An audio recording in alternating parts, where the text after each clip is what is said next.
Welcome to Camera Shake Podcast, episode 49. And before we get into today's episode, let me just tell you about the Camera Shake Podcast community that you can join if you head over to our website, camerashakepodcast.com, click on the Join the Community button, and join us. You will have lots of insights into what's going on behind the scenes. There'll be lots of new stuff and special stuff that we'll be putting out there. Now, that being said, today we have another special guest. With us today is German, New York City-based street photographer and Hasselblad Heroine. We're going to have to find out what that is in a minute. Please welcome Nina Welch-Kling. How are you, Nina? How's things? Thank you. Thank you so much for having me. All good. Cool. So you're over in New York City at the moment. What time is it over there? It is 11, a little bit after 11. Cool. In the morning. Excellent. So do you, I know you came to New York originally to study architecture, is that right?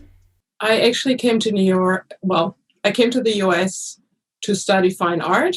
I went to the School of the Art Institute in Chicago, and I got a Bachelor in Fine Arts. And then I actually went on and studied architecture, and I got a master's in architecture at UCLA. And then I got married, or long story, but then I came to New York. Cool. And you're still there? I'm still there. Your imagery really personifies New York City. I think that's the first impression that I had when I came across your Instagram profile, actually, really, I don't know, 3 years ago maybe, or something like that. That's how long I've been stalking you on Instagram. I'm very flattered. So that's the thing. That's the thing about street photography, and I'll tell you a little bit in a minute about Nick and my attempts at street photography. But there's something very special about your street photography, in the sense that your imagery is really it's so perfect in many ways, and immediately I'm thinking, like, how do you get these shots? What does it take to be a street photographer in a city like New York City? It's a very good question. What is it? I mean, it takes going out a lot. I think, people always laugh. I say, you know what? You can only find a good shot if you go out and shoot. Like, you really have to spend a lot of time going out shooting. But I actually love walking in the city. I love people watching. I love being out on the street. And it's I think when I started, it was very meditative to explore the city, to see where people are. And I think you really have to love people. I often end up talking to people, especially when they get angry at me. And then I kind of try to, start conversations with them. And it's usually, rarely it becomes a problem for me.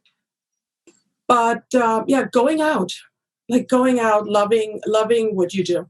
Do you find that you visit or try to visit different places every time you do go out with your camera?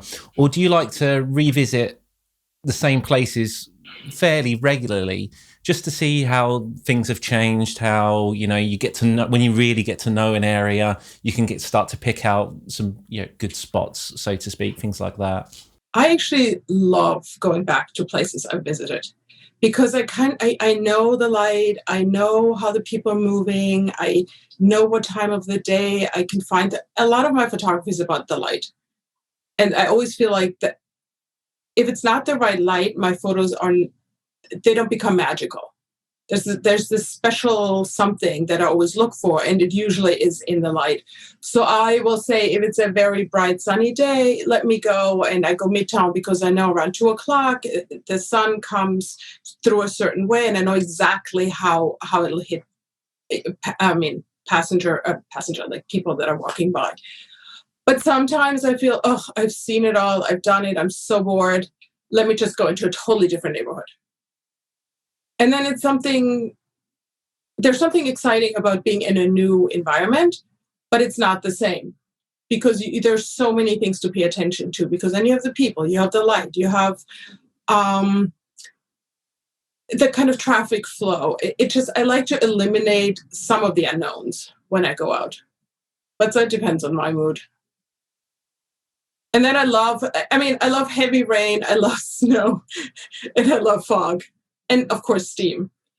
But so that if I see it's a foggy day, I'll be out really early. I could be out at 5 a.m. in the morning in the rain when the sun just kind of comes up, and I'm out in the torrential rain where no steam pipe, because the way the steam falls lower, and it's just a different.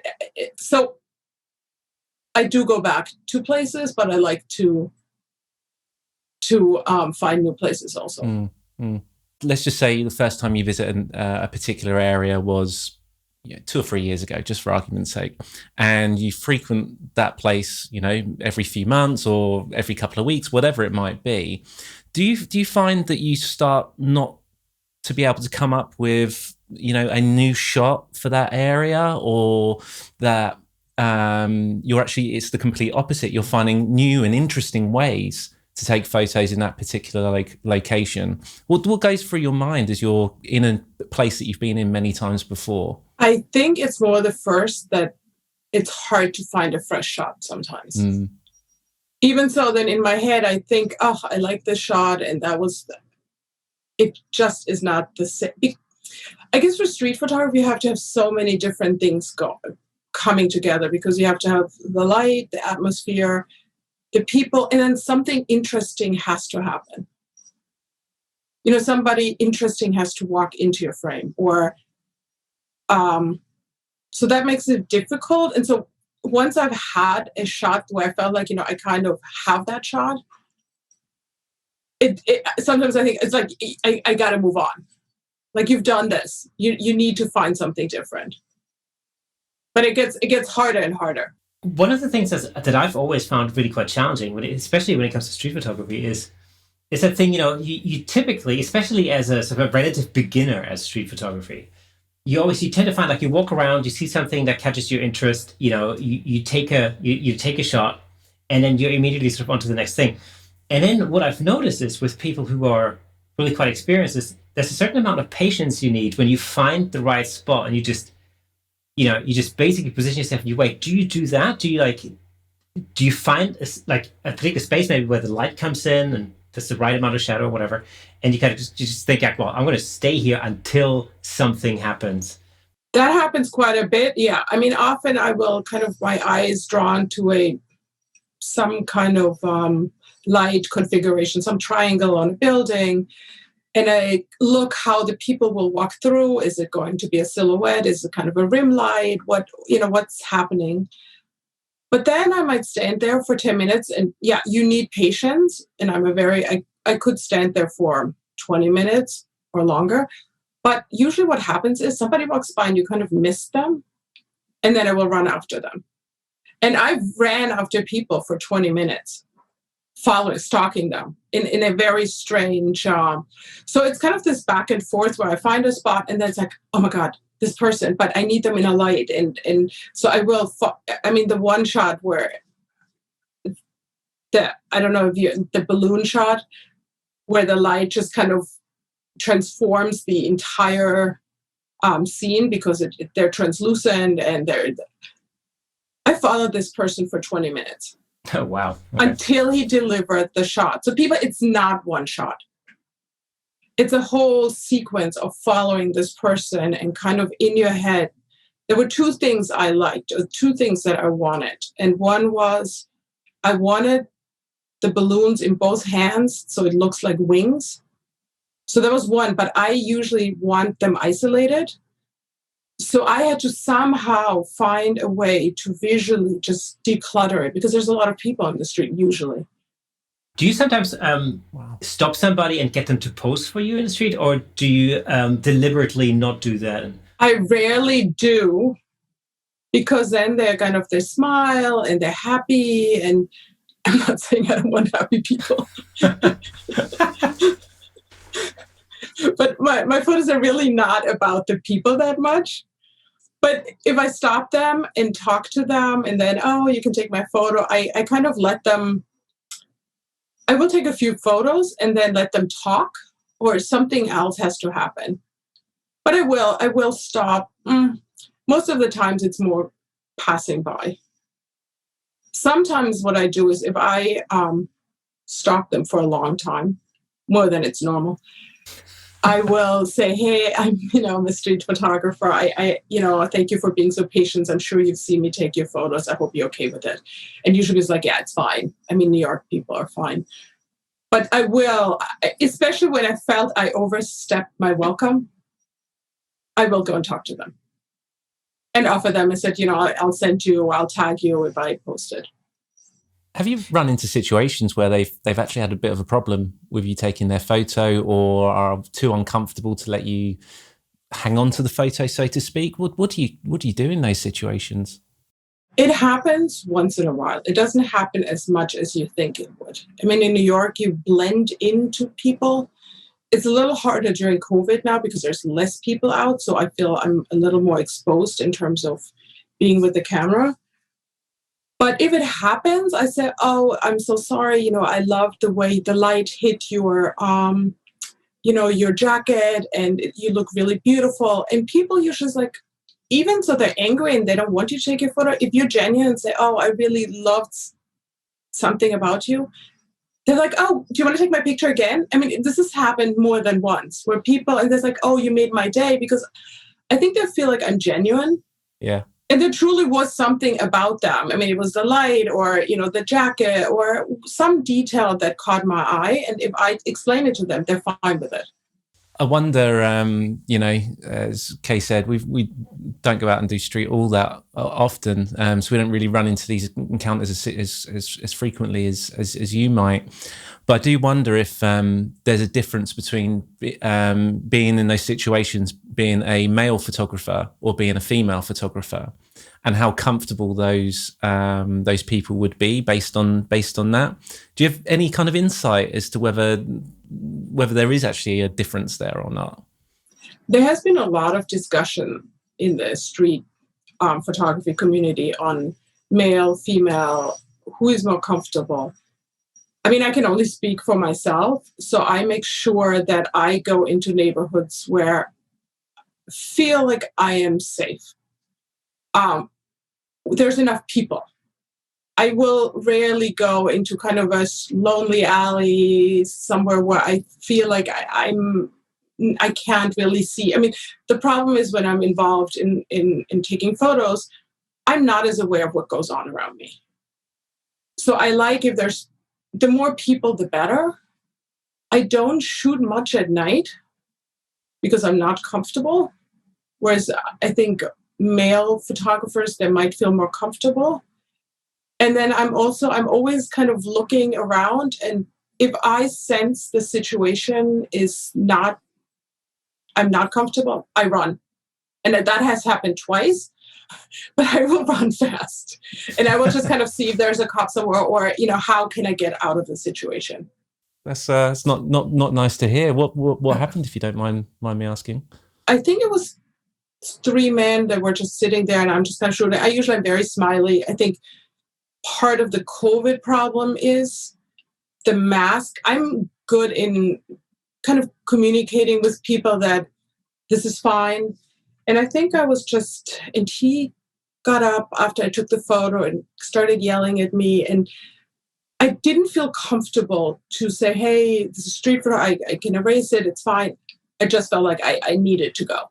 It just didn't feel like, and it was another situation where they kind of walked after me, and then I will just run. But that's very rare. Yeah. Yeah. And I guess, the more you're out, the more chance there is of running into a situation that's like that. But as you say, it's really rare. It's really, really rare. And I usually am very good in kind of de-escalating. Yeah. If I feel there is some kind of conflict. And you know what, if they really are so uncomfortable, I show it to them. I will erase it if they have to. And it's weird, but the people who want me to erase their photos, I would have never used it. They're usually they're a terribly boring shot. And I'm like, oh, happy to erase. Yeah. More space on the memory card. Yeah. It's fine. But I think you have to be comfortable being on the street and talking to people. Does that become, or did that become easier for you over time, or did you when you first started in street photography, were you already quite confident in yourself, and in terms of when it comes to like dealing or talking to strangers, or is that something you've sort of developed over time? Definitely developed over time. I do remember I was in a class and my instructor literally took my hand and said, "This is where you need to sit. You cannot do street photography from over there." And he put me into the middle of Chinatown, people playing games, in the middle of this. And nothing happened. I think you kind of realize that nothing happens. And people don't care, and people are usually friendly. And but definitely, the more you shoot, the more you go out, the more you interact with people, the less scary it gets. Yeah. You definitely, there's quite a learning curve. But if you don't like interacting with people, this might just not be the way of shooting on the street. You can step back. I mean, I do both. I think sometimes I'm very close and people's like, "How close are you?" And I say, "I am on top of these people." And sometimes I kind of step back. So there's different ways of shooting. Because that's always the thing. I think you kind of think like, well, if you have a really long lens, like a 300 or a 500 or something, you can be like really far away and get these close-up shots and be safe. It's a safe distance. But what I've noticed in like, in sort of kind of getting involved in a lot more street photography, both by looking at images and then talking to people, is that a lot of people shoot with like fixed focal lengths even. And I found that in the very beginning, I found that really staggering, because I thought like, well, if you're shooting on like a 35 mil equivalent or something like that, you gotta be like really in their face. And that's even, that is, I think instinctively, that would be there's a barrier for me. That's actually, having said that, that's until Nick and me actually went on a little street photography trip not too long ago. I'll tell you about that later. So what, like, how close do you get to people when you're out in the street? Very close. I mean, it could be a foot away. Yeah. Wow. And I shoot with the Fuji with the crop, so it's either 23 or 27. I am close, but I don't fear that. And sometimes, and it's usually some detail shot or some, but I go close. Do you ask, when you are that close, it's one thing being a bit of a distance and taking a shot where there's a bit of a crowd there, or they're just walking down the street or whatever. But when you're taking shots that are that close, are you saying like, "Hey, is it okay if I take your photo?" Just when you are that close, or are you just taking it and seeing what happens after? I just take it. Yeah. I just take it. And usually the very close one, I kind of hold it, like I will see something walking and I just kind of shoot it while they walk by, or, I don't stand for a long time in front of these people. But the other thing is I'm visible.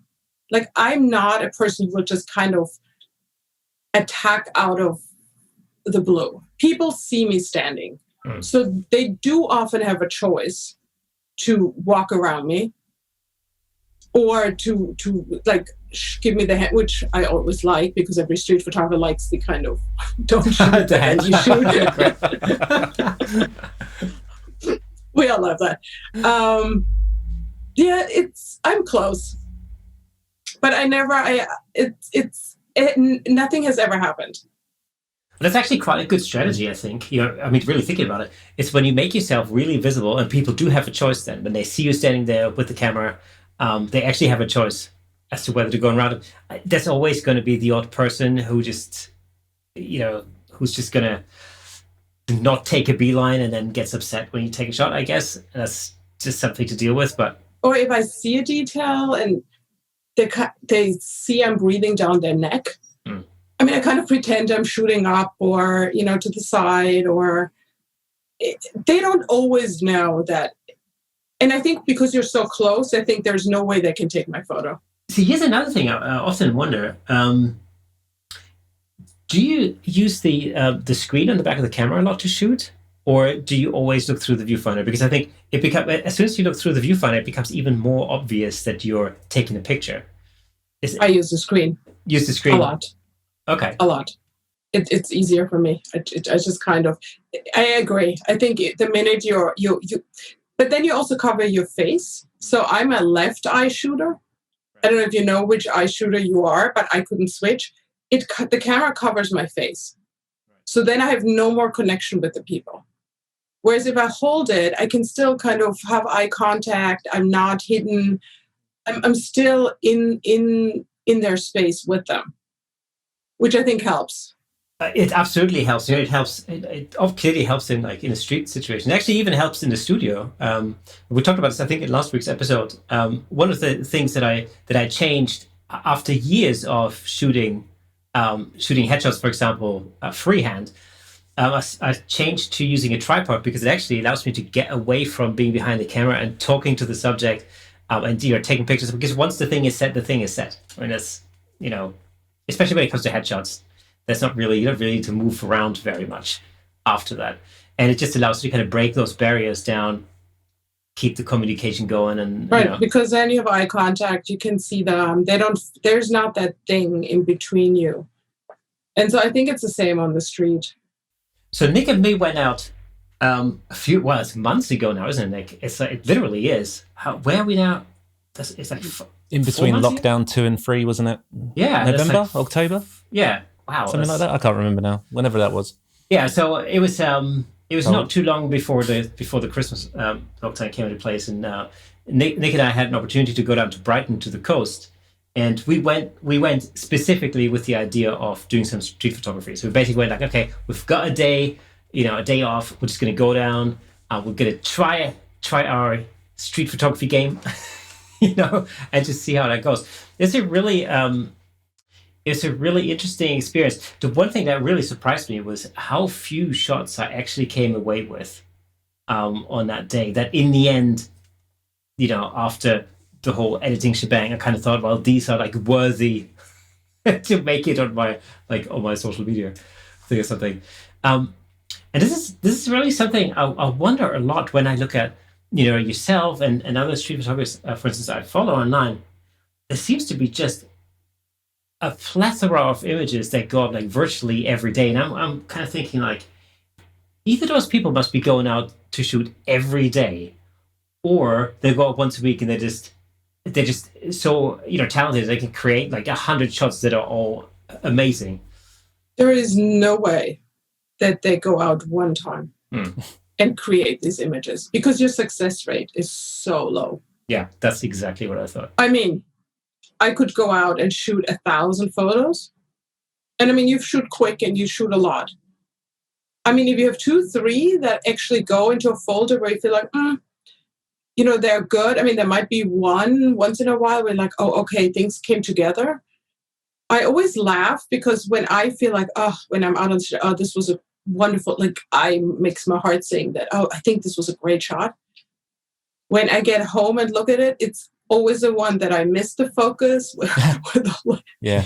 Yeah. It is very interesting, but when I feel this could be great, so not great at all. Yeah, I find that the back of the camera the screen is so deceiving sometimes. If you look at it and you kind of go, wow, this could be an awesome shot, and then you put it up in a computer and you go, oh God, it's out of focus, or right, right, or it's so noisy, or it's or whatever is wrong with it. It's just terrible. Nick, how did you find it? Because I was really surprised as to how low my kind of keep my number of keepers were at the end of that.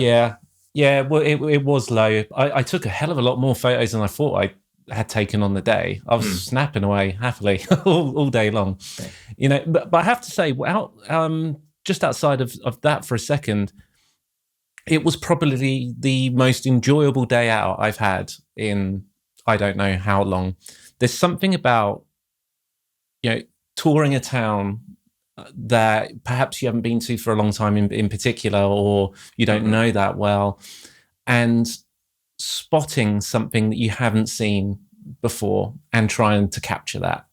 Yeah. It was so enjoyable. And we must have we went all around the town, didn't we, Kay? We spent all day. I mean, it was a long day of walking. Yeah. But, and it was just so much fun that had we not gone into lockdown almost immediately after that, I would have gone out again straight away. Because I remember, I love it. because our original plan was actually to go into London. And so, just for reference, Nick and me, we're both on the outskirts of London, basically.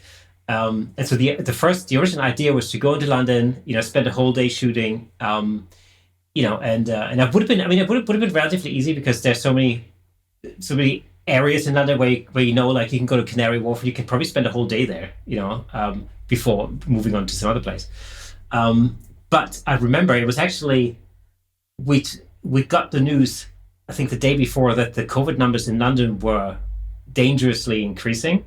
And we kind of went, maybe we skip town for a day and go to the coast, and it was one of those, if we don't do it now, we're probably not going to have an opportunity to do it. Yeah. And it was probably only like days, I guess less than a week later, that we went into the Christmas lockdown. That's right. It wasn't long after that at all. And the added thing we put on ourselves when we arrived was, we said to ourselves, you know what? Let's make this a black and white photo day as well. Oh yeah, that's right. And neither of us really shoot that. And to that just added a different dimension to going out and doing street, completely different dimension. The way of looking at whatever your composition is that you're trying to take, your mindset's ever so slightly different when you're going for a black and white shot rather than color shot. Right? It made me think and look at things in a slightly different way, and that can be nothing but a good thing for. And here's an admission. Here's an absolute admission I have to say, because before we went out, I checked out. Obviously, you do a little bit of research, especially if street photography is not like if you're not that proficient in it. And I thought I'd do a little bit of research just to get some inspiration to see what like the real pros do, so to say. And I did totally check out your profile on Instagram. And one of the things I picked up from that was that I thought, okay, I know this is going to be a sunny day. We're going to have some really high contrast going on. We're going to have some dark shadows. We're going to have some bright light. And so I spent a day basically looking for these shadows and these hard lines and stuff like that. And I found that really interesting because it's a bit of an Indiana Jones type of thing that comes out there, where you think like, right, I've got to hunt the light down. I've got to find these spots. Right. It was actually super fun thing to do. I think what's super fun about it is that you don't have to prep. Yes. And I mean, that sounds like a lazy person, but I feel like my kids were little when I started street photography, and I would have an hour to just go out. There was no, I have to get a model, or I have to set up, or a studio, or rent things and makeup. And I could just go out and shoot. And I can go in my neighborhood, or I can take the subway, or I can, whatever, or take the bus, or wherever you want to go. And it's easy. It's kind of easy in a sense that it's very accessible. Like you need a small camera. You also I don't switch lenses ever. Like it's one little pancake lens and that's it. I never would even consider switching a lens. It doesn't even occur to me. It's light. It's convenient. It sounds like an ad, but there is something about that where you don't have to prep for it. Yeah, I like the challenge of having one focal length as well. It forces you to use that well and know what learn what you need to do with it. And did you say earlier you generally shoot 24mm? I have a 23, a 27, which is like a 35 with the crop, but that's usually what I shoot. Okay. Oh, you're an APS-C, aren't you? You shoot Fuji, correct? Yeah. Yeah. Sometimes I shoot other cameras, but Kay's a bit of a Fuji fan these days, aren't you, Kay? Well, I mean, it's this is exactly the reason. And again, we've for those listeners and viewers who've been following the podcast, you will know this.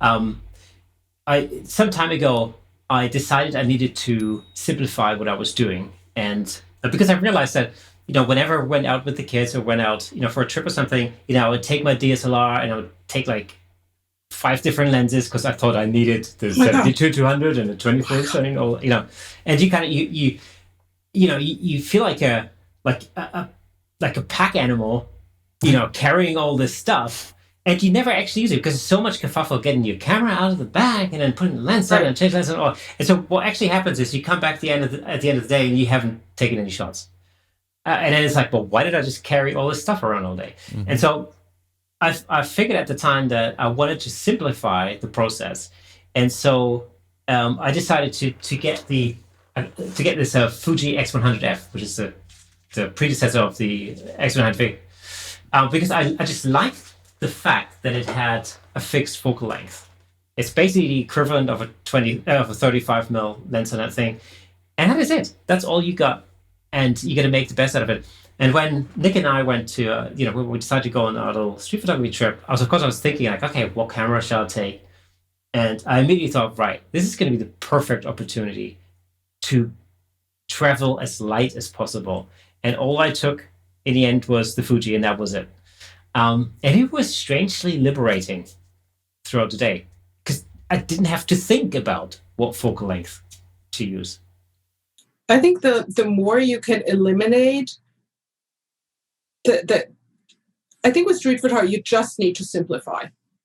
And the more you can simplify, the easier it will be to find a good shot. So if you have one small little camera, I think if you're out with a big camera, to people, it's much more threatening. If you just have the Fuji X100, I have the V, that looks like you're just taking snapshots. Yeah. Like you cannot be a professional photographer with those with that camera. Yeah, you look like a tourist, basically. Yeah. You look like a tourist. You look like, okay, and what's she shooting? What's she interested in? But it's nobody pays attention.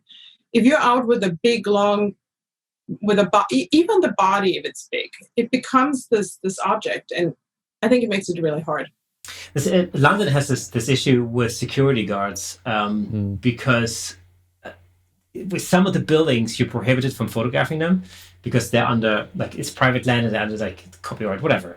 And so it's sort of a common thing in London that you're being hushed away by some security guard, especially when you get to the sort of more of the landmark kind of buildings. And so of course, the minute you pull out a black professional-looking camera, right, you're clearly a professional photographer, and therefore you're there for some commercial reason. And then you've got trouble in your back. Whilst if you're pulling out a little touristy-looking camera, then of course you're much more likely to get away with it. Is that the same in New York? In New York, I don't think there is any building that you can. Well, that's not true. Like on bridges, I think after 9/11, they eliminated public buildings because they didn't want you to do any kind of mapping, I guess. But anything in public, really, you're allowed to photograph. You're allowed to photograph people in their homes from the street. Mm-hmm. So I think Europe is very different than the US in terms of what the law is. But it's always like, where's your comfort level? Where are you ethically? What are you comfortable with? Where do you want to shoot? What's right for you as a photographer? Yeah. There's really no building. And even policemen, I photograph policemen a lot. Usually they're friendly, and usually they don't care. Usually they think it's some tourist taking a photo, they smile. Yeah. It's not as hard as in New York. As in London, I think. I know there's a marked difference between Germany, especially, and the UK. The UK, I think, is generally relatively. The one trouble you have in London, in particular, is that I think you're very free to do whatever as long as you're on public land. But sometimes, even when you're in the middle of the city, it's actually very difficult to determine whether the land that you're standing on is private land.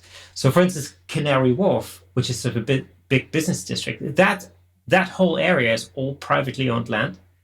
So it's interesting. Yeah, so you might think you're on public land, but you're not, and that's where then these powers come in. And I remember Nick and me we actually did a car shoot, which had really nothing to do with it was kind of street photography in the sense that we're on the street, but we did some light painting. So we did some long exposure stuff of a car, and we got into trouble with security there. And this was what we thought was a public road just outside of Eton College, but it turned out that, what was it, Nick? I think the college owned the street or something like that. So, something like that. I question the validity of it, I have to say, but that's what we were told. Apparently so. So we had to. I sometimes will have a security guard say, "Oh, you can't shoot, the buildings on the outside," and most of the time I already had my shot. So like, okay, I'll leave. No problem. Sorry. But it truly, I have the right to shoot anywhere in New York. Outside in on the plazas, there's no place where legally, I think. But again, it's like how much trouble do you want to get into? Like how much argument, how much adrenaline do you want to spend on negative input from people? Mm. I mean, it's like when you get in these arguments, I feel like it just drains you. Like it's just kind of takes you out of your mindset, and it's not how I like to shoot. So I try to avoid it. I think that's generally the best idea, is just to avoid these kind of confrontations altogether. Just, somebody's got an issue. There's a friendly way of dealing with it. And like you said earlier, if they want you to delete the photo, then, nobody's going to die. I mean, if you lost the photo, so that's probably okay. Yeah. You mentioned 9/11 earlier. Were you living in New York City when 9/11 happened at the time? I was living in New York, but I actually wasn't shooting at 9/11. I mean, I did not start photography until about 10 years ago. Right. And then I really took online classes. So at 9/11, I was in New York, and I live actually on the 37th floor of an apartment building. I couldn't see the planes, but I could see the smoke you could see, and it was frightening. I mean, that was a time anybody who's lived in New York, I mean, you go right back to that moment. It'll never kind of leave you. No. I think everybody over here remembers exactly where they were when that happened as well. Yeah. I can remember it vividly. And I was, just come back from, I think was it like 9 a.m. our time? Or was it in the afternoon? It was in the morning. It was in the afternoon for you. It was early. It was 8:07. Oh, that's right. It was like right early in the morning. I just got back from school. I remember it, and it started. I was with a couple of friends, and then the news came on. So what? Right. See, you're that much younger than me. That you're still at school. Right. I was already out of college. I'm like, hey. I'm not giving away my age, but I had a 1-year-old and a 3-year-old. Yeah. And I did mention that in college, so. Yeah. I was working from home actually. I remember. It was one of these things. There are certain things, certain events where you always remember where you were at the time. And I often think if I would have been shooting, like, would I have been down? Would I have been going there? It's.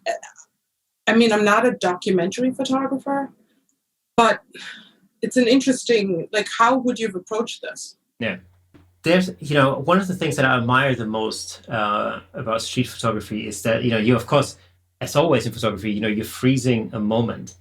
But I'm always very fascinated when I see old photographs of areas that I know very well in 2021, and then you see a photograph of what that street was like in 1869 or so, whatever. So you have that in the UK. You have that a lot in pubs. A lot of pubs have these old photographs hanging out of the local area back 50 years ago, 100 years ago, 120 years ago. And it's really fascinating to see how these areas change. Do you find it in your photography now that you've been shooting for like 10 years? Do you sometimes go back to a place and be like, wow, I remember when this was like totally different? Well, street, I've been shooting 3-4 years only. Right. I mean, I actually did flower photography first. I actually saw your flower Instagram profile, which is very good, by the way. I'm not hiding it. You know what? They're great models, and you really get to study light on a flower. Mm-hmm. So many of my skills that I used later in, that I'm using now in street photography, I actually learned because of flower photography, and I shoot fully manual. Right. So I think it's because I learned with the very patient flowers. Sometimes it's difficult to use skills from one area of photography and then transplant that into another area. But of course, occasionally it works very well. What I found is, for me, especially when we went to Brighton for the whole day, was that I try to automate certain aspects of my camera, and I'm not used to it because in the studio I shoot completely manual because I'm in control of everything. I'm in control of the depth of field. I'm in control of the lighting. I can control how much light hits the scene, whatever. And so there's no need for me to rely on anything automatic as far as that's concerned. But my thought process in Brighton was really that if I can let the camera do certain things, then maybe that'll speed up the process, and maybe I don't know, maybe I'll be lucky to get the right shot or something like that. So do you use any automatic settings, like I don't know, auto ISO or something like that at all, or do you shoot totally manual? I shoot totally manual most of the time. Right. And I think the reason for it is that if I shoot in these very high contrast light situations, if I blow out the highlights, I lost the shot with the digital photos. So I'm always trying to underexpose and I kind of know what my f-stop should be, and so I shoot fully manual most of the time. It's rare that I shoot autofocus. Right. I don't zone focus. Zone focus. Well, actually, zone focusing is a funny thing that I came across only really when I was sort of preparing for our little trip. Can you explain to our viewers and listeners what zone focusing is? You basically estimate where your subject will be, and you kind of preset your focal area or your focal, and then depending on your depth of field, you with time, I guess, you learn where that should be. But I rarely do that. I mean, I know all the grades on Leicas will shoot zone focus, maybe because I didn't get to street photography until a couple of years ago, and my eyes aren't great, and I like very crisp shots. Like I like it very in focus. I think so. I shoot autofocus, but I mean, you should try it. Zone focus is hard. It adds like a whole other element of coming home and saying, "Oof, I missed this." Yeah, well, I was certainly trying that out, and I found that relatively challenging. It was also one of the things, though, where I kind of thought, like, well, okay, I can see how if I got the handle on this, how this could actually help me, But it just goes to show, it's one of these things that you really have to practice. Like a lot. When you first, what motivated you initially to get into street photography? Because you said you were photographing flowers to start with. So how did you get from flowers to shooting street? I took one class. I took a lot of classes, and I took an ICP class at International Center of Photography in New York, which is kind of continued education. You can take a lot of classes. And I took the street photography class just randomly. Oh, cool. And I really fell in love with it. I just felt that it was so much more exciting, and my personality and what I really like about photography. Now, it's probably 500,000 shots later that, I mean, there's an enormous learning curve. I have shot so many photos. I mean, I'm like, oh, I really want to get this right. Yeah. So these shots don't just happen. Like you can't, like if you go out one day, you can't even be disappointed if you feel like, oh, I got like one or two good shots, because it takes so many different shots. It doesn't just happen. Yeah. These people that get the shots that over and like amazing situations, they have done this for a long time. They're really, really, really, there is no easy way. Can you imagine if you had to do that on film? But people did. Yeah, I know, that's the crazy thing, right? people did. I mean, I guess your eye gets very schooled and gets very focused. Like you really know what you're looking for. Yeah. I don't know. Yeah. Do you crop in post much? Not much. No. There might be some but most of the time, no. Because then you run into trouble when somebody wants a print. Yeah. Yeah. I found myself cropping a lot, and it kind of got me thinking more and more about my composition and making sure that, I'm getting more in the positions of what I actually want from that shot, rather than going wider and having to crop afterwards, and that just doesn't work. And that's where I think that fixed focal length was really going to help. So I'm definitely going to be doing that next time I go out. What about editing? Are you a big editor, or is it, what you see is kind of pretty much what came out of camera? Some shots are edited a lot, where I really push the contrast, where I feel that I'm not a documentary photographer, where I will take some things out. But then there are shots, there's very little editing. I mean, it's usually like a Lightroom and then it's a Photoshop, but it's I would say it's less editing than more. Yeah. I mean, I'm not great with Photoshop anyway, so I try not to. I found myself taking things out which I felt simply distracted from what I was trying to achieve with that particular shot out there. It might be, I don't know, just something that just didn't fit for where I can't think of an example right now. But that's pretty much the only Photoshopping I was doing. Otherwise, everything I do on those is Lightroom based. See, I did the opposite. I put stuff in. Put stuff in. Yeah. Because there was one. So there were two shots. When we came back, there were two shots that I really liked. One was so if a shot down like a canyon of buildings, basically, with the sea in the background, sort of a thing. And there were some really cool shadows, and the light was really cool. And there was a car right in the middle with some red lights. Everything was black and white, and it had this car in the middle.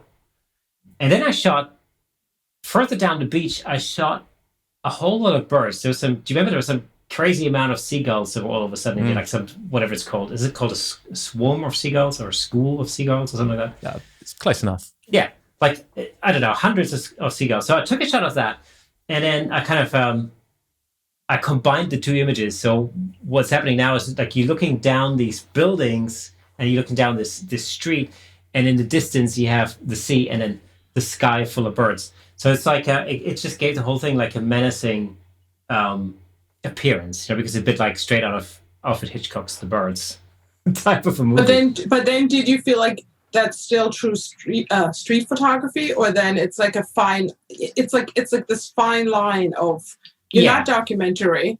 Exactly, and so this was, in fact, Nick and me had a conversation about this, because I think that's exactly what Nick said to me. Well, that's not street photography anymore. And I'm like, yeah, maybe not, but it's art. So hey, whatever. It's hard sometimes. I think I know this from some camera club experience that I have, and some competition experience that I have, is that sometimes it's very difficult because you have to, especially when you take part in competitions, you have to stick to some very strict kind of rules as to what's what. And, if it's like in nature, I think, what do they call it? Nature documentary shot, then you're not allowed to edit anything. It's going to be absolutely as it's come out of the camera, stuff like that. But I'm just wondering, when I look at your photos, because a lot of them, well, practically all of them, are like so picture perfect. I mean, it's literally, I could just like scroll through your Instagram account and I could just pick out just about any photo, and I would happily print it and put it on the wall, 100%. And so, this is the thing, like, well, of course, I'm always wondering, like, okay, so how much editing has gone into that? Like, what did that actually look like when it first came out of the camera? I would say 90% of them are fairly close. And then there's 10 where I will just take things out and I really will just add contrast. But then it becomes this kind of almost a graphic design. Yeah, so some of the black and whites on my feed are very graphic. And then it almost like becomes this other. So this is why I'm almost, at this point, I almost don't call myself a street photographer. I call myself a photographer that just captures moments on the street. Because street photography is like this weird box that you put into, and I don't always do well in that. I feel because my photos aren't the layered situation, funny. I mean, that's not me, or that's not how I shoot, and that's not how I see. What I found super interesting, and I always like turned this into a game for myself, is when I looked at your Duologes project. Because I absolutely love that. It's what it is in essence is that duologues are basically, well, it's like a triptych but with two. So you have two images that are paired together, and there needs to be some kind of connection between the images. Would that be right to say? That's exactly right. And when I looked through that project, I sort of made it a game for me to work out what the connection was. And it's like, it was so much fun because the way you've paired them up, it's so brilliant how they connect. Because sometimes it's color, sometimes it's color, sometimes it's light, sometimes it's shape, sometimes it's texture, but there's always something that connects. Sometimes it's very obvious, and sometimes you've got to look. But when you find it, it's a bit like, these riddles that you do, where you've got like, you got to find the differences. Oh, I got it. Yeah, exactly. Like, so I actually thought about doing this with I have a 9-year-old daughter who recently got into photography. So I thought about sort of playing that game with her to see whether she could figure it out. I think kids do much better. I mean, my brother's like, I don't get it, and he's a he's a different field, and he's not a photographer. And I said, you know what? Have your 10-year-old daughter.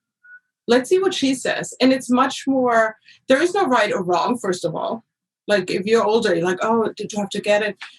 But thank you, because you exactly described what I was trying to do, where every photo is paired in a different way. So it's not like, oh, you got the first pair, so now you know what's coming in the next pair. But each pair is different. There's also color and black and white, and then there's color and black and white, which some people have told me I shouldn't do that. And I feel like, okay, I will. But I try very hard. And I mean, it's an interesting way how I pair them, I think. Or for me, it's interesting. I don't know if it's interesting for anybody else. But basically, it's like playing this memory game. I have this folder of photographs that I feel like are strong enough to be a pair. So they have to kind of be pre-edited to go into this folder. And then I will pull a photo. And then in my head, I kind of go, it's like a Rolodex. People might not know what a Rolodex is anymore, but it's kind of like this mental Rolodex where I go through my photos and think, oh, you know what, that might work. And then I will try them. And then I will kind of sit with them, and I might print them. And then they might not work at all. So the ones that are on my website, I felt like, you know what, and still I will change them if I don't like them. Sometimes you change, but so most of them they've lived there for a little bit. Oh, and it might be that 2 months from now you might shoot something that would be the perfect fit, for it, and then of course, I guess you have the creative freedom to just change it out if you want to. Switch it out, right? Yeah. But it's a lot of fun. Yeah. For me. It's I'm really drawn to triptychs and these sort of pairings of images. A little while ago, well, actually, oh man, it's like 2 years ago now. That's incredible to think that. Yeah. I went back home to Germany. I'm originally from Germany, actually, and my mom. Yeah, I saw that. So is my mom. My mom is from Germany. Cool, because you're originally from Schweinfurt, is that right? Yes. Yeah. So that's actually not too far from where I'm from. So you just for reference sake, so you're from Schweinfurt, which is this northern part of Bavaria, I would say. And so where I'm from the state of Baden-Württemberg, near Stuttgart, which is just a little bit further south. It's not that far. Yeah, it's right. 2.5 hours on the Autobahn, which depending on your speed you're going. Exactly. Which by German standards actually 2.5 hours on the Autobahn. That seems like a long distance, but by Canadian standards or by American standards, 2.5 hours is like nothing. Yeah, exactly. It's like that always amuses me because I also have part of my family from Canada, and the distances are very different. I went to see my mom for a week or so a couple of years ago, and I decided that I thought, wouldn't it be cool if I document my stay there with a daily triptych? So I've got to take 3 images every day that somehow explain or show what happened on that day. So they kind of summarize what's happened on that particular day. So, the first day was traveling, obviously. Then the second day we went to a ZZ Top concert in southern Germany. That's right. That's a good one. Oh, yeah. Photograph for sure. Yeah, 100%, yeah. And, and also it was like, it was in the summer, it was super hot, it was like 38 degrees or something crazy. And so it was a real challenge to first of all get these to it sort of motivated you to keep shooting every day and to just think about photography every day. And of course, again, that's very different from what I normally do. Normally I shoot headshots. That's what I do. So anything like that's very different, and it kind of, it gets your sort of creative brain going. And again, that's actually something I used to Fuji for as well, because I just want to limit it.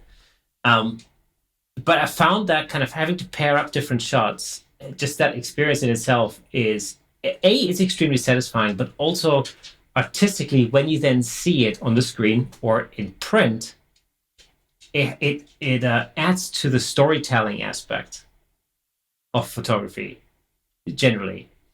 Of course, in your case, these images they're not taken necessarily on the same day or anything. They're kind of random pairings, but it's because they connect to each other. That's really what builds that connection there. When these pairs come together, it's like, oh, wow. But and I mean, I still take classes, and so my teacher, I will bring them in and we'll look at them. He's like, no, that doesn't work. So sometimes I think, oh, they could work. And what I say, and sometimes it's like, okay, yeah, it's like, it's perfect. But it's fun. I mean, I think diptychs are a great way of kind of exploring your own photography and seeing how can you expand your story. Was that project something that you consciously started, or did you just happen across two photos where you just got, oh God, they work really well together? It was actually a class assignment. And so, cool. And so we had to, I think we're looking at Ralph Gibson, and he does a lot of diptychs. I mean, he does a lot of diptychs. So we were supposed to pair and see if we can create some pairs, and that just somehow clicked with me. I was like, I love it. Just my work just worked really well in these pairs, and I really enjoyed the connection. And I shoot a lot of the same subject. So it's like the guy with the hat, the guy smoking, the guy. So all of a sudden there was like this other way to show my work. It was like, okay, we've seen the guy with the hat. Thank you so much. I mean, people are like, how do you find these hats? I mean, you find hats. It's not that hard. You can find a guy with a balloon. It's not that hard. But then it's like, how do you expand on that story? So are you finding yourself now when you're going out to just generally shoot, are you keeping these as kind of in the back of your mind, knowing I still haven't got a pair for that? I still haven't got a pair for that photo, or is it just still shoot whatever you feel like you want to shoot that day? I will shoot what I feel like I like to shoot. I mean, I try sometimes. I mean, now I'm trying to be a little more project. Planning the project ahead of time, which is a very different blinders you put on. But for the pairs, it will be a photo where I go home. It's like, oh, that's pairable. Like it's something graphic. There is a color. There's a shape. There's something that can be connected with something else, where it becomes this other story. But I don't shoot to like, oh yeah, let me find a pair of. I don't have shoes, or I don't, whatever it is. So I found your Darker Days project, when the fact that it was called Darker Days, or that you decided to call it Darker Days, it really places it in that time period. And I think it's one of these things where, in 20 years' time, you'll probably be looking back at this project, and it'll really kind of frame exactly what's happened at that time really well. And I love that because I have a lot of respect for creatives who manage to create something out of a situation like that. And I often feel like all I could think about at the time was like, sitting at home and like taking pictures of myself. You know what I mean? So, which was good. Which is a good way, right? Yeah, it's good in other ways, but it didn't occur to me at the time that this would be a good opportunity to sort of almost like document what was happening. And I know, I had some friends who went into London. This is, these images, I don't know, Dick, I don't know if you remember, but some of the images that those few photographers that managed to actually get into town, because all the underground was shut and nothing really works anymore. It's just incredible to see these scenes of Trafalgar Square with literally zero people in it, or Leicester Square totally empty. And the only time you ever see that in London is when there's, let's say, a movie production, right? And like they close Trafalgar Square because Tom Cruise is shooting his latest whatever Mission Impossible 24 movie or something like that. And it was just like, it was incredible to see, a city that, we've lived in, like I've been here for 20 something years. It was just really incredible to see the city like that. It's just, unfathomable. I mean, you could walk on Times Square where usually you can't get anywhere. There's no people. I mean, there was nobody. It was, but I didn't feel that I captured the emptiness well. I mean, some people really, if that just wasn't how I saw, I felt like there were so many photos of people. I think it's hard to kind of express the emotion in that. I mean, yes, it's empty, but like how do you express how you feel about this? And I mean, it's hard with photography. And there were some amazing projects that came out of COVID. I have some friends. I mean, it's incredible what they did. The creativity that some people, that how they found it blew me away. And that project, was that primarily taken during March of last year? It was March and April. I wonder, because particularly during the first lockdown and particularly those first 2 months, I was still processing what was going on and I didn't really know yet how I felt about it.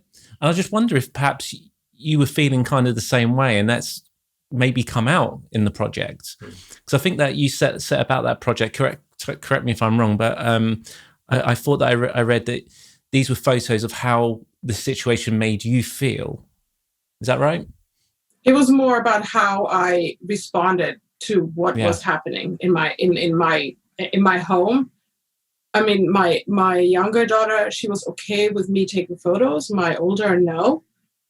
So, it was the cat, it was the puzzle. I mean, it was like all these weird things that were so odd, like things we've just never done. And I kind of just tried to keep a diary of that.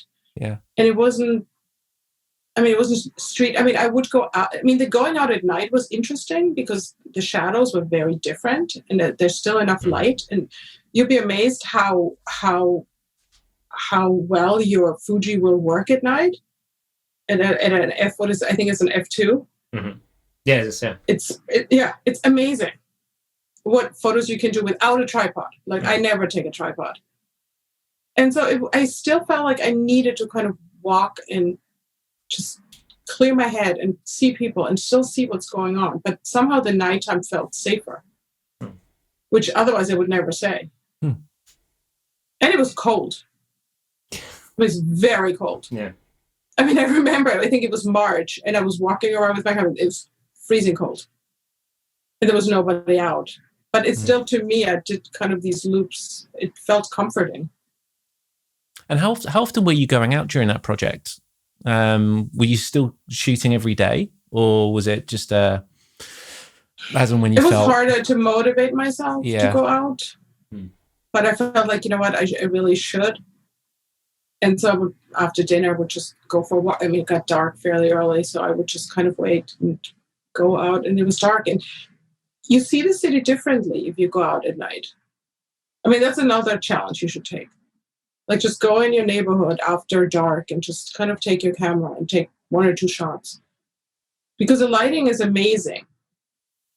It's very different. I did just that it must have been our second lockdown that we had over here. I forget when that was now.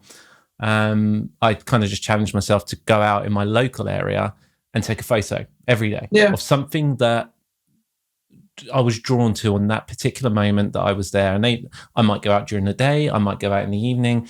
Totally depends on what else was happening that day, right? So that's when I would go out and when I felt motivated to go out. But I made sure I went out 31 days straight and took a photo.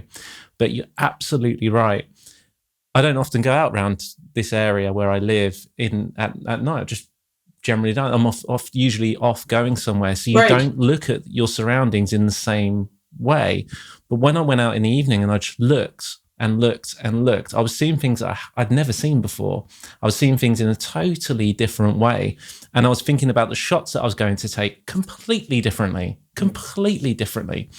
And, there's some shots of a couple of different churches that we've got around here that I took. And I've never seen them in the way that I took a photo at night, right? I've never seen them that way before. And I loved it. I much preferred going out around here in the evening. Much preferred it. And I'm sure it was much more cinematic to shoot because of the light and how it's much more drama. So I'm sure as like a filmmaker, I think the kind of drama that happens at night is so different. And not that I've done it in a while, but it's definitely, I love what happens to the lights and the people. Yeah, it's totally. I actually ended up doing lots of light trails as well because it was just more than anything. I find them great fun to do. Because it's not just sitting there taking one photo and timing it just when a car or two's going past. It's timing it so it's not just a car going past or a bike going past. You've got multiple, they're going in different directions. You then want, okay, right, I know I've got that shot. I'm probably going to composite another light trail into it just to give it a bit more interesting. But it's getting the composition of that just right. Because otherwise it's just boring another light trail picture that you've seen 100,000 times before. And it's trying to make it slightly special. And it for me is totally dependent on what's behind that light trail. It's got to be an interesting scene to begin with. If it's going to look good without that light trail there, it's going to look good with the light trail. If it's not going to look good when you haven't got a light trail there, light trails are very seductive. They're very seductive. So it's like you get so excited about the light trail that it's hard to think what's behind that. Yeah, it really was. And the first couple I did, I was struggling with just that. And I was like, why is this not working? Why doesn't this look good? And then it just kind of hit me that, well, what if that light wasn't there? It would just be quite a boring scene. It would just be boring. And actually, Kay, this goes back a little bit. It's the same principle to, when we've been talking about our car photography. And you've mentioned a couple of times that that I forget who it was that mentioned it to us now, but think of a car photography as landscape photography with a car in it.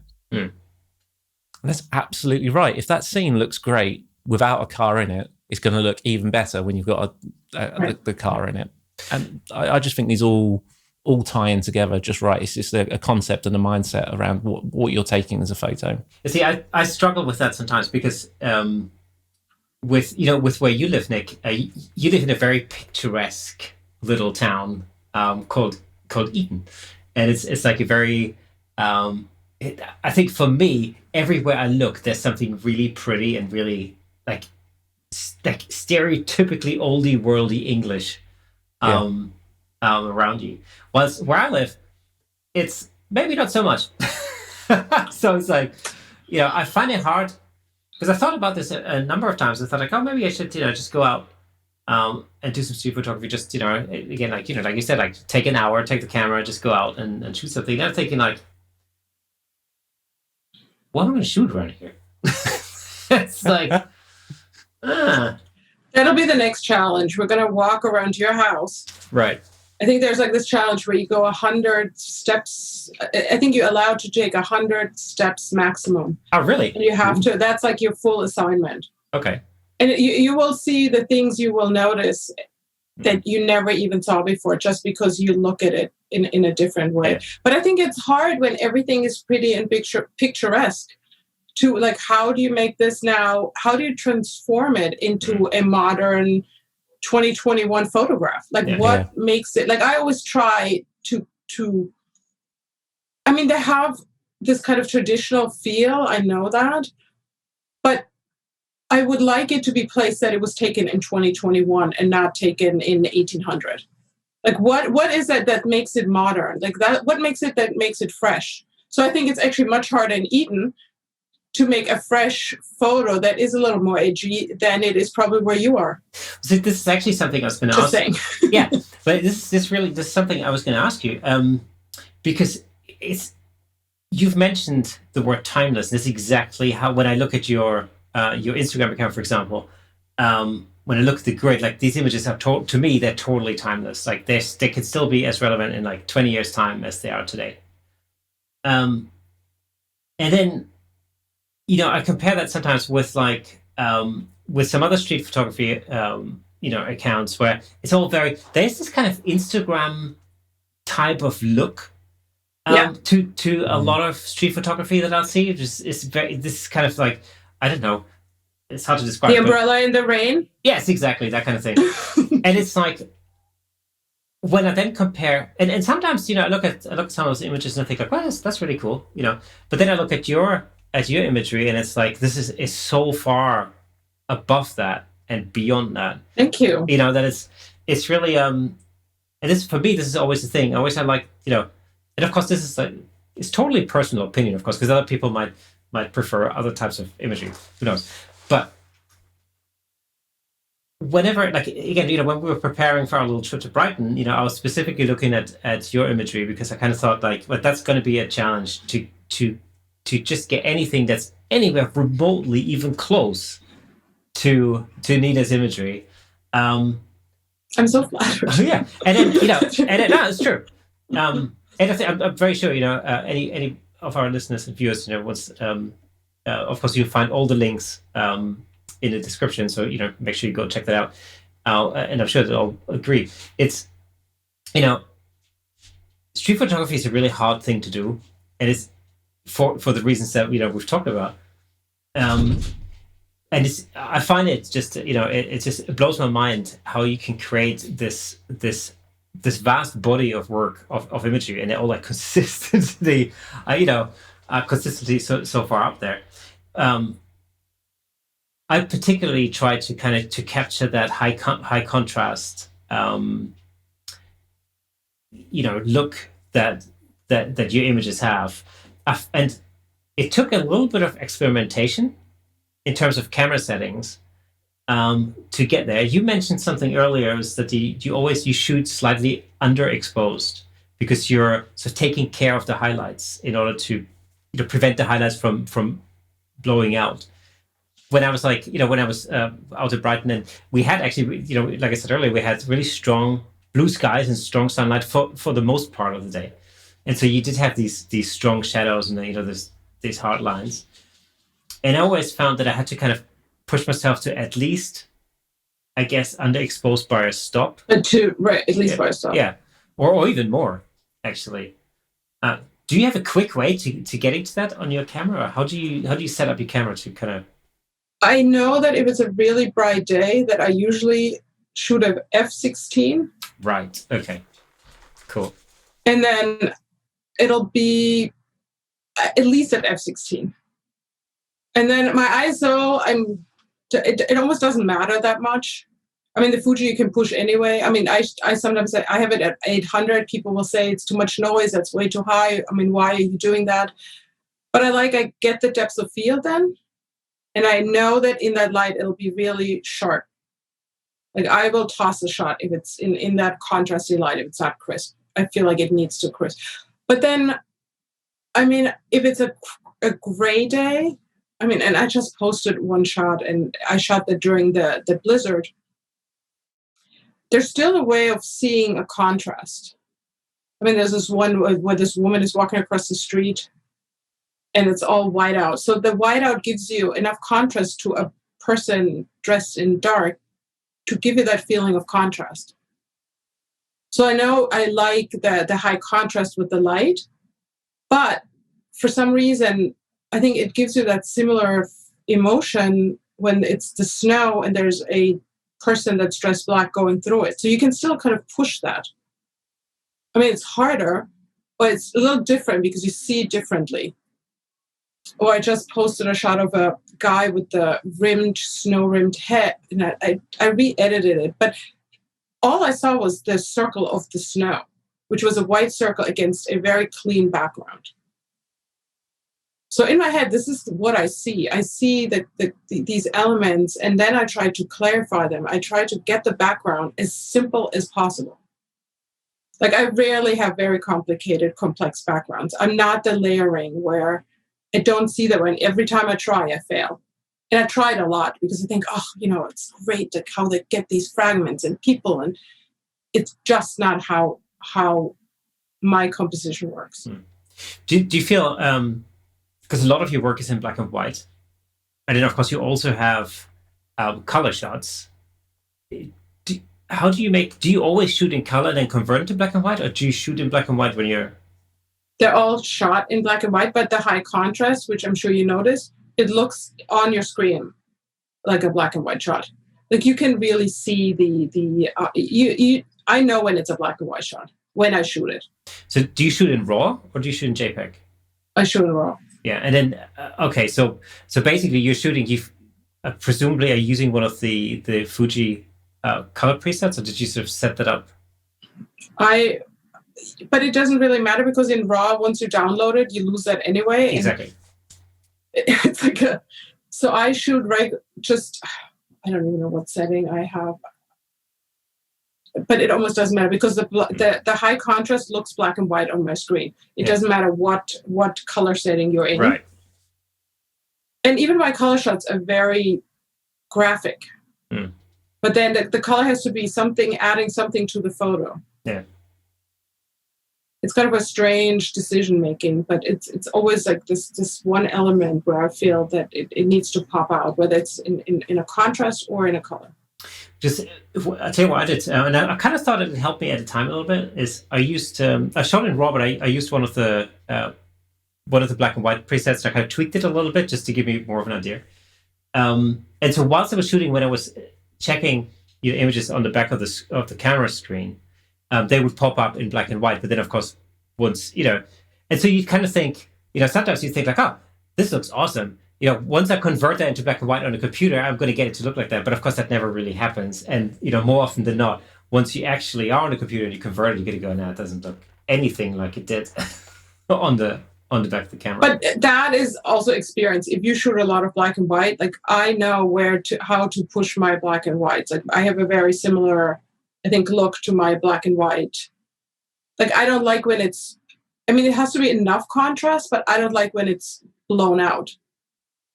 Where you lose all the details. So there's a certain look to my editing in black and white.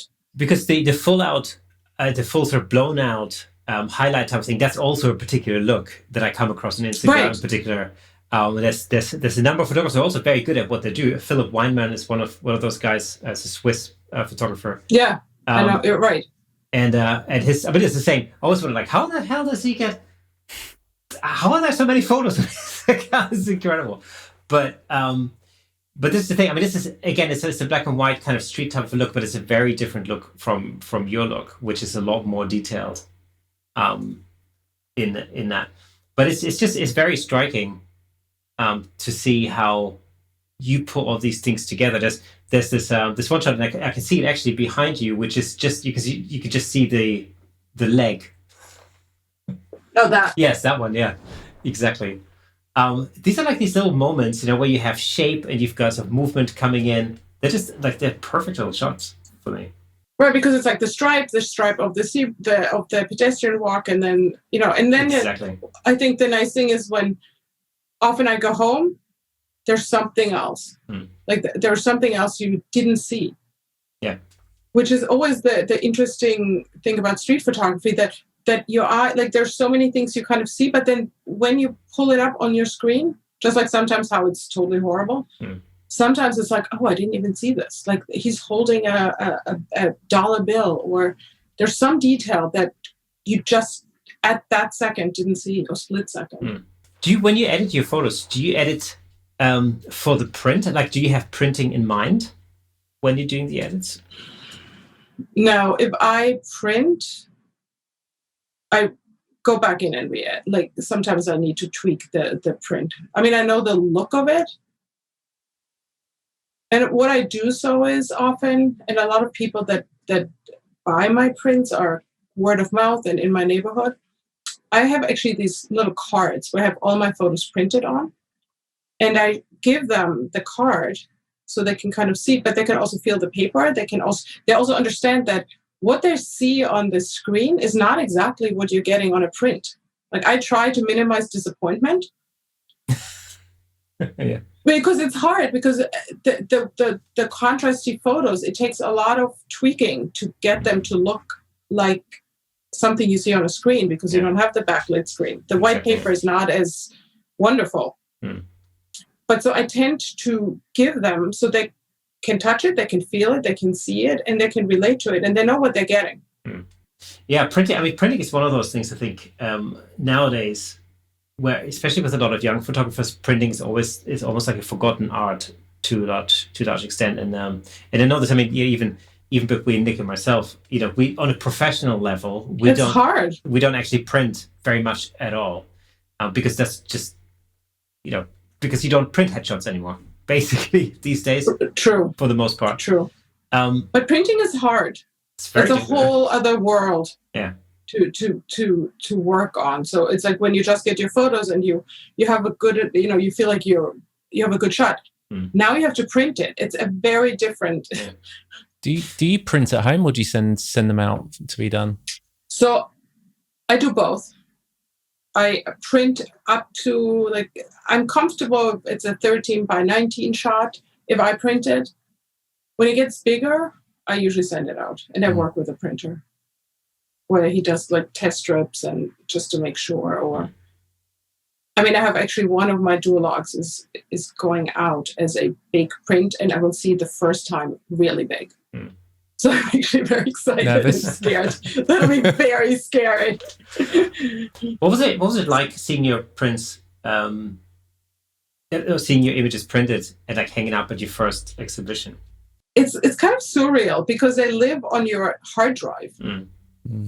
And they live on your. I mean, Instagram isn't really a great reflection of what they look like. I mean, I think there's a sense of disappointment always, because they're not always as punchy and crisp as they're on the screen.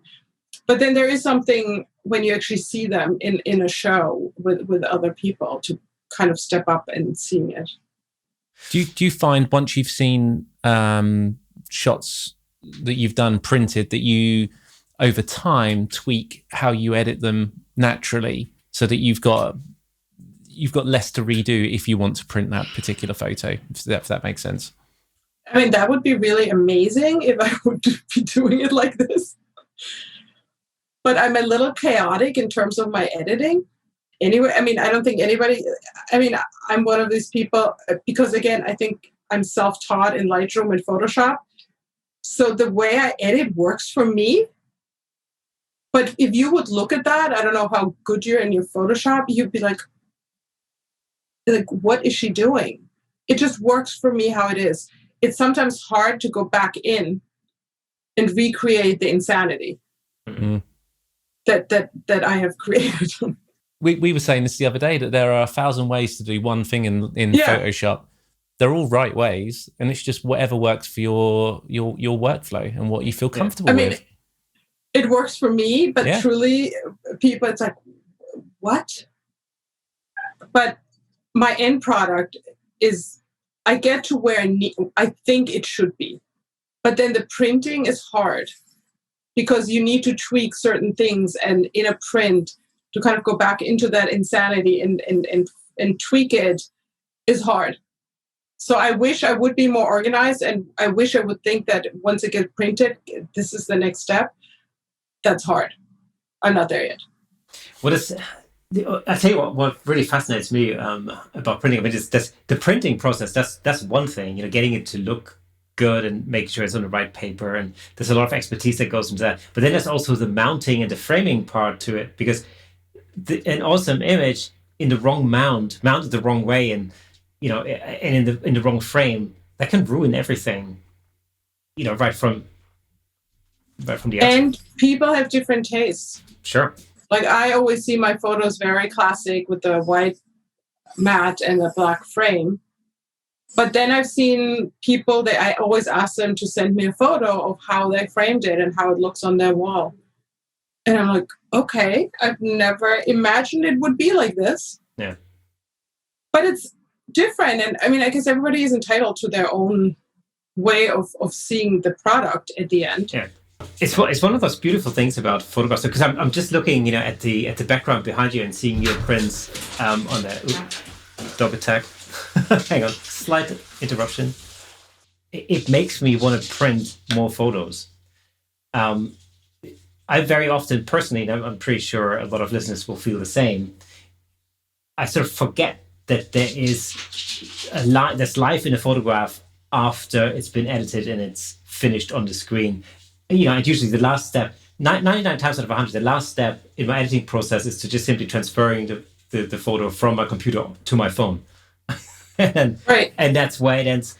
And it was only this morning I was looking actually for a particular shot, and I was scrolling through, and I'm thinking like, wow, since I've made that photo, there's probably 500 other photos on my phone that I've totally forgotten about. And this is the thing about taking that step of actually printing your work and and putting it on the wall, is that it stays in your consciousness all the time. And you don't, like a photo on my phone is, I probably forget about that within days. And also in your own editing process, it's really hard to edit your own photos. But if you actually even do a cheap little print and put it up, you walk by and you're like, ugh, like after a while it's like, oh yeah, I like this one, or I actually don't like this one. And then I'm very particular with papers and how it feels and how the texture should be. So I will sometimes print on 3 different papers and just kind of keep it up and see how in different lights it will look like. But this is kind of the weird fine art, printing, and when you sell a print as that, you're selling the end product. Yeah. And that's hard. That was, I think, the hardest part. I don't think the shooting and the editing, I mean, it's all hard. But the printing and giving up that this is your final product. There's no more editing. There's no more, this is it. The commitment to the print. Yeah. I guess I have commitment phobia, but the commitment to this print, that this is how you're going to give this to a client, I think is a really hard last step, at least for me.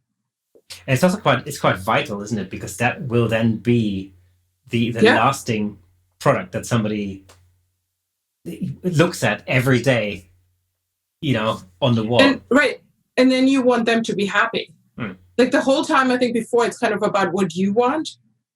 It's kind of a selfish, like, this is how I want to edit it. Once they purchase it, now it's like you want them to be happy with it. And it's like this other step that I think as photographers, we don't think about that much. I mean, you could say, oh, I don't care, they're buying it from me and this is what it is. But I care that the people really like the photos that they have. So there's this whole insecurity of once you give that up and once you give it to them, you just hope that they're happy with it. And most of the time they are. So how important do you think social media is for photography, or especially for your street photography? How much of a role does that play? Sadly, it's really important. I mean, I think most of the exposure and most of my opportunities come from my Instagram account. And I don't think I would have had the exposure and what it's all Instagram. People contacting me, and it's a lot of work growing an Instagram account at this point. But I say it's kind of part of your business. How do you approach your Instagram account? Do you agonize about which photo to post next, or is it more like, are you like, oh, okay, well, that's gonna be next, and then no, there's definitely it's because I feel it's part of my it's a very groomed Instagram account, I hope. And it's very, how does it look as a whole if you scroll through? If there's too much white, is there too much black? It's almost a graphic design element to how I will archive photos, because I feel like, oh, they don't look good, and they're kind of flipping through it. Is it representative, or does it represent who I am in terms of like first look? You only have a second for people to kind of stay with you. And then in terms of posting, I usually post photographs that are very quick to understand. I do other photography, or I think in the Duologes, there's a lot more where you have to find your way into the photo. Not on Instagram. They're all kind of quick. I get it. So when you compose the overall look of the grid as it is, can you recommend like a particular app or something for our viewers that allows you to shift things around? Can't really shift it once it's posted. Yeah. So I wish you could. I mean, and people have different ways of designing their page, and everybody thinks they have their own. I mean, I will look at, so I posted a white, I've posted too much steam. I will shift scale. Like some people will have the same scale. I will shift scale. You will see if you look, I was like, oh yeah, she has like a detail shot. She has a far away shot. She has a steam shot. If I have a steam shot, I will not put a lot of steam next to it, because people are bored. Like how many of the same shots do you want to see? So there's this whole, but I think everybody has to figure out what they want to portray themselves as. Do you sometimes go back and when you scroll back, let's say to, shots that you posted like a year ago or something, you go like, well, that just doesn't fit anymore. I'm just going to get rid of that. Or do you when, once it's up, and you just leave it? No, I will archive certain shots, but I also feel the older shots where I feel like they're just not as I would shoot today, I will leave them, because I think it's nice to see that there's been a growth. Hopefully there has been a growth, like or even a change, like how do I shoot differently from when I started 4 years ago, whenever I started my Instagram account. And they're very different. Like the first couple of shots are these street portraits, but I kept them because I think it's important for people to see that you evolve and you change, and how your page moves with you or grows with you, hopefully. I always find it very fascinating how Instagram accounts or grids like yours are put together, and how much thought goes into it. Because I personally, I'll post a shot when I come up with a cool photo, I'll post it. And then the next thing might be totally unrelated to it, and it might be like 4 months from now. It's like that's so. It's something I've played with the thought of being more methodical with my Instagram account, but I just haven't got my head around how to do that. I think it just becomes part of your work. Like you have 24 hours, you have a life, you have children, you have a dog. Where do you want to put where is it of value to put your time in? There's only so much you can do. So I think a part of mine is kind of grooming this Instagram, where I have seen it works well for me. And I've had a fair amount of exposure through my Instagram account. And that's I think that's very important to remember for anybody listening, really, is that social media platforms can provide you with a lot of opportunities if you use them in a particular way or in the right way, because social media at the heart of it is ultimately social, or it's meant to be social. So meaning it gives us an opportunity to connect with other human beings, because at the end of that other computer, despite the algorithms and everything else that everybody keeps talking about, there's still going to be another pair of human eyes looking at your photos, and that's the person you want to connect with, whether that's a viewer, or an audience, or whether that's somebody who might potentially afford you other opportunities in some way. I think you're right, and also I think you have to think about who do you want your work to see. Like I'm thinking, okay, is there a gallery, or is there a photography? Like where do I want my work to be seen and noticed. So then I will try to follow that person and, pray that one or two of them will follow me back. So that you make these connections very strategically. It's like you think, like, so your headshots, who do you want it to see? Like, who is your audience, and where do you want to grow to? So I will look for galleries all over the world where I think, well, maybe my work will fit into that. And if one of these people will see it and follow me back, and maybe they don't, that'd be wonderful. And so I think very strategically I will go to a photographer that I admire, and I will look who are they following. It's like, are there people? So I kind of look through their account, and there might be a museum, there might be whatever it is. It might be a magazine, it might be a publication, it might be a zine, it might be whatever it is. There might be a lot of people watching this at the moment who have never really gone out and done street photography before. It might not be their thing, but having listened to you talk today, that actually want to go out and start doing some. Have you got any sort of quick tips to give those guys for their first time going out and shooting on the street? Take a very simple camera. Go out. The first step is really going out and just taking your first couple of shots, kind of feeling safe in your environment and seeing that people respond positively. Smile a lot. Smile at people, connect with them, and just keep doing it. Go to places, think about the light.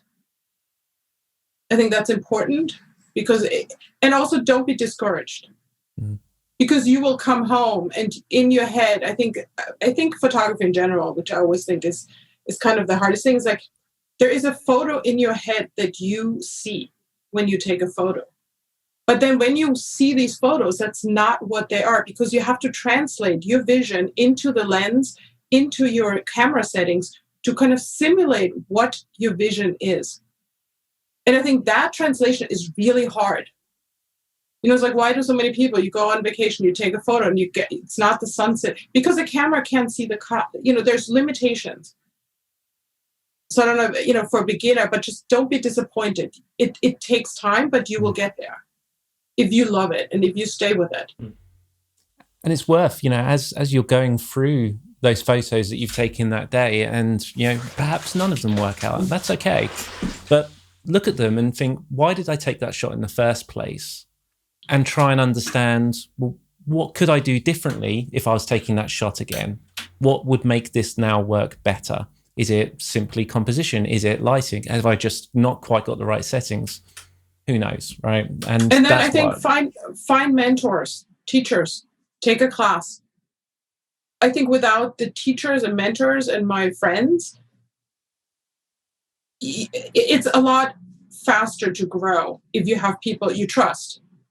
And don't have too many people, have one or two people that you really trust.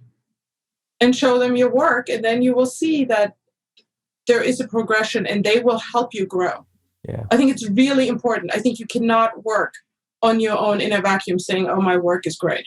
God, I couldn't agree with that anymore. I think you really, really, really, really, really, really need feedback. And you know what? Feedback is harsh. Yeah. You've got to have broad shoulders to take it on. But you have to have thick skin to kind of move through this, because there will be a lot of people that will tell you the honest, blunt truth, and it's not what we want to hear most of the time. And it hurts because it's your work. It does, and it's when you're asking for feedback, just know that you're asking for feedback, and don't be shocked if they say something that you don't quite want to hear.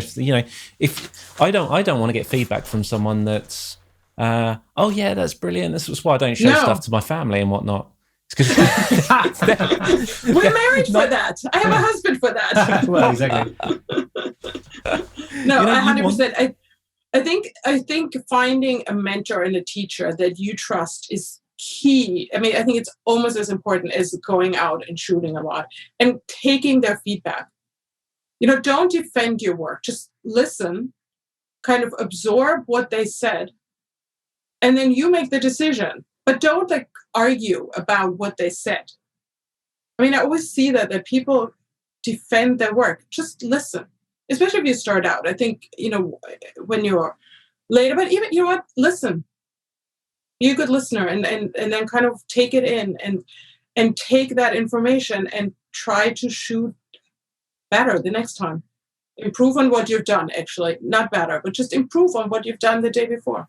And it might be that some of the feedback that you get, you just may not completely comprehend just yet. It might not be for another year, or 2 or 5, where you really go, oh, do you know what?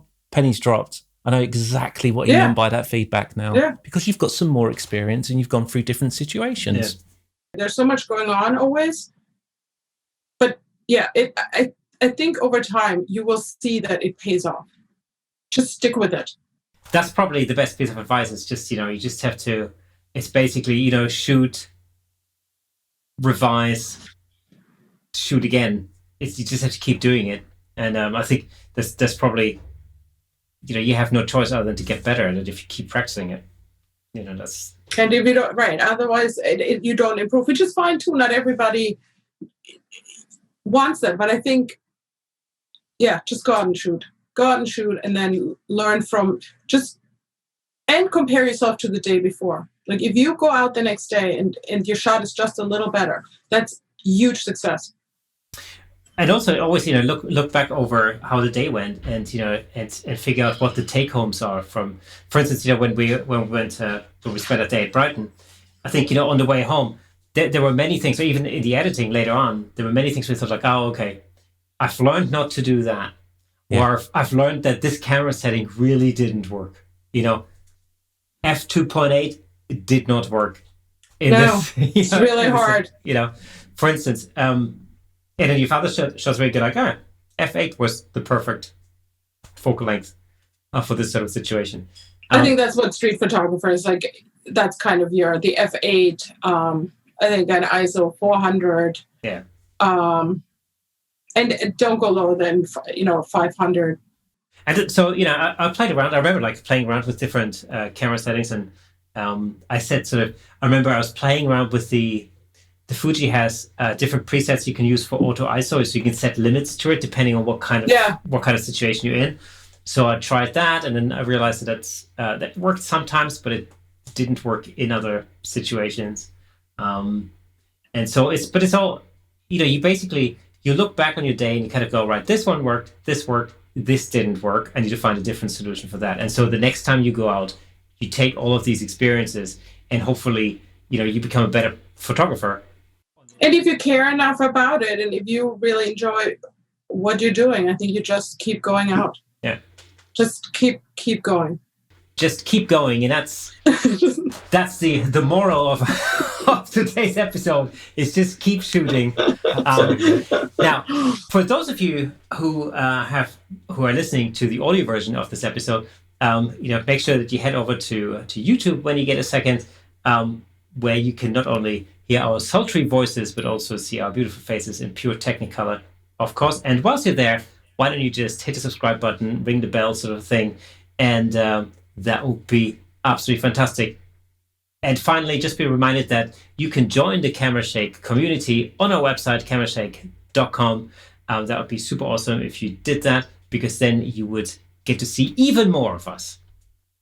So, Nina, it was fantastic to have you on the show. It was Thank you so much for having me. Absolute education. And, the challenge is on, by the way.